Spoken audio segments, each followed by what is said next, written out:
What's up, guys? Welcome back for episode number 14 of this 32 and 32 series where I preview every team's offseason, going from the teams that finish towards the bottom all the way to the teams that finish towards the top and that wins the Stanley Cup. Last episode I did was on the Columbus Blue Jackets, a young and up-and-coming team. And today is yet again a team in a similar situation as Columbus, the Utah Mammoth, formerly the Utah Hockey Club, and formerly the Arizona Coyotes. So obviously the Arizona Coyotes were a complete disaster of a franchise. They were there for about, 25 years after they got moved from Winnipeg. But then they decided in 2024 that they would put the end to that franchise. They would actually transfer all their records to Utah, where they would start from completely scratch, but did not have a name. They decided to go into the season with the Utah Hockey Club. They went pretty aggressive last summer after accumulating a lot of good young players over the last few years. They went after Mikhail Sergachev, after John Marino, hoping to take a step. Unfortunately for them, they just missed out in the playoffs. They missed it by 6-7 points. But the future is bright, and now officially they have become the Utah Mammoth. The Utah Mammoth, or should I say the Utah Hockey Club, finished 6th place in the Central Division this season, 19th overall in the National Hockey League. Their general manager is Bill Armstrong, who's been there since, I think, 2020, 2021. He's done a pretty good job tearing down the team in Arizona and building it back up with a lot of good young talent. I think this summer is going to be crucial for the next step of this organization. Their coach, André Tourigny, has also been there for a couple years as well. He's done a solid job keeping the team competitive, even when they were tanking. And this year, like I said, they were a competitive team. Finished with 89 points. Their goals for per game for a team that has a lot of young talent, good young talent, only 21st, 2.93. So I think there's still a lot of room to grow there. Their goals against average was middle of the pack as well, 17th overall, 3.01. Their power play was 10th, however, 24.2. Their penalty kill as well was solid, tied for 14th at 79.3. And their expected goals percentage at 5-on-5, which is pretty key according to Money Puck, 5th in the National Hockey League. So they were a team that was competitive in general, pushing the play. It's a very fast team, so it's not that surprising when you consider the players that they have. But still, for a young team, a rebuilding team, to have stats like that is pretty impressive. When we look at their top 5 scorers, Clayton Keller, 90 points in 81 games. He's obviously been their star player for the last few years and face of the franchise, and their new captain since last season. Logan Cooley, the 3rd overall pick in 2022, also had a breakout year, 25 goals, 65 points in 75 games. Nick Schmaltz as well, another productive season for him, 63 points in 82 games. Dylan Guenther, a breakout season, 27 goals, 60 points in 70 games. And Mikhail Sergachev, who got 53 points in 77 games, 15 goals in his first year since being acquired from Tampa Bay. In net, a tale of two goaltenders. Karel Vejmelka, a 904 save percentage. He played 58 games. He's very good this year for Utah. I think he had top 10 or top 5 goal save above expected as well. So he had a very good season. On the flip side, Connor Ingram, 882 save percentage, 3.27 goals against average, only 22 games because he went to the player assistance program. I think he lost his dad or his mom, I believe.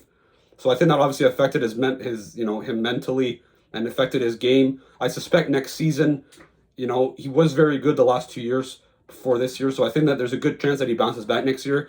And if both goalies are playing at the top of their game, it's a very, very solid tandem in Utah. When you look at their projected lineup for 2025-26 before the offseason moves, Clayton Keller, Logan Cooley, Dylan Guenther, so a very good, young, speedy, talented first line.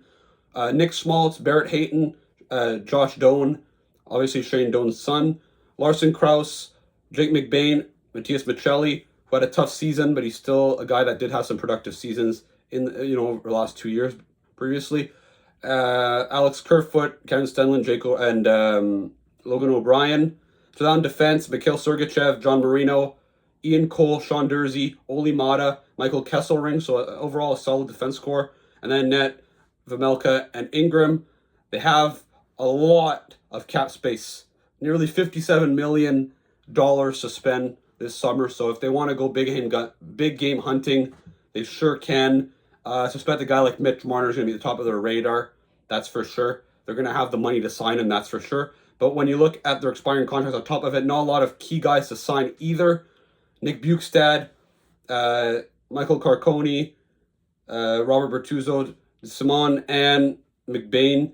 So not a lot of guys here that are going to cost much more than $2 million. So I think that for Utah, obviously, $56 million probably. You're going to have at least $50 million probably to spend in free agency. Obviously, all of that money long-term is going to be going to a lot of the younger players.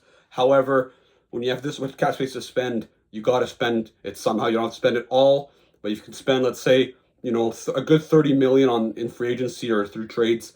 I think Utah next year is going to be for sure a playoff team. And not only this team young and has a lot of cap space, they also have a very good prospect pool and a lot of draft capital.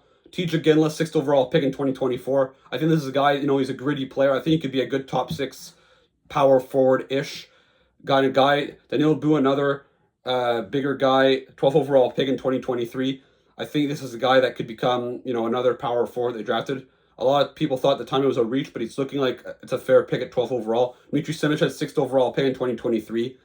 A bigger defenseman. He's been playing in the KHL. I think he signed a contract with Utah to play next season probably. So it'll be interesting to see what he can become. He could become a good top 4 defenseman down the road. Malek Lamoureux, who played a few games for them this season, 29th overall pick in 2022. Simishev and Lamoureux, 2 really, really big defensemen. I think they're both over 6'6". So that could make for a pretty imposing and physical defense core that's going to be tough to play against in a couple years. And Michael Rabel, 30th overall pick in 2023. Looks like he's going to be the goalie of the future. For Utah, was very impressive at the World Junior. So I think that, and then they have, a solid bunch of draft picks. Obviously, the last year has been kind of ridiculous, the amount of draft picks they've been having. I think they had like 4 second-round picks last year, if I'm not mistaken. But the good news on top of it for Utah this year, they have the 4th overall pick in this year's draft. They moved up from 14 to 4. There's going to be some good players around that range. For me, if I'm Utah, there's some really good young centers in your organization and some good wingers, but I do think that I would be targeting a guy like Khaled Desnoyers at 4th overall. I think he'd be a perfect fit. You have a guy like Logan Cooley, who's your number 1 offensive centerman. If you get a guy like Desnoyers, who's a very complete two-way, very intelligent centerman, I think that could be a perfect complement to Logan Cooley, and I think he's a guy that has potential to challenge him for the number 1 center. So I think at that 4th overall pick, there's some good options. Guys like Jake O'Brien, guys like Porter Martone, who I could see a fit there in Utah as being a bigger body. I think James Higgins has been mentioned. I don't really think he fits super well with Utah's smaller players, but still, he's a good player. He could be taken around there. Anton Frundell as well. So I think Utah, there's a lot of good options, and the future is super bright. Now, when you look at their needs for the summer and long term, so right now I think a top 6 centerman, you have Cooley, but your second line center is Barrett Hayton. I don't think it's ideal for Hayton to be your second line center. In my opinion, should be more of a 3rd line center, if you're asking me. So I think if they could go, get a guy, I don't know who, but a veteran maybe, and if it's Khaled Desnoyers, maybe you wait another year or 2 for that. Top 4 defensemen, their defense core is solid, but I think they could use a guy, especially on the left, instead of having Ian Cole in your top 4. Maybe Simishev might play there next year, but I think a veteran defenseman, maybe a guy like Provorov or a guy like Gavrikov, could be something to consider looking at. Some more size, especially up front. They have some bigger guys like Ginla, Bu, Simishev, Lamoureux in their pipeline, but if they could get a bit more, short term, because they do have a lot of smaller guys like Keller, Cooley, Michelli. So I think if they could get a bit more size, I think that would go a long way for them. More experience, obviously a very young team. It's not surprising, and more depth. But like I said, it's not their biggest concern right now. Just, progressing and improving is the priority for them. Long-term needs, like I said, a top 6 centerman. If it's Khaled Desnoyers, if it's Anton Frundell, you're filling in that need. A stud defenseman. Simishev could become that guy. But, I don't really see a guy that pops out as a future number 1 defenseman. You have Sergachev already, but he is in his mid to late 20s. So, long term, because this is a team that's going to be built to win over a decade probably. Well, towards the end of that decade, who's going to be that number 1 defenseman? That's still a question mark. The starting goalie, there's no guarantee that Rabel becomes that guy. But I think there's a good chance he does, but there's no guarantee. And obviously more size up front. But like I said, when you have a Ginla, when you have Bu that's going to come in, and like I said, if you get a guy that didn't want to use a good size, well, that's no longer a problem.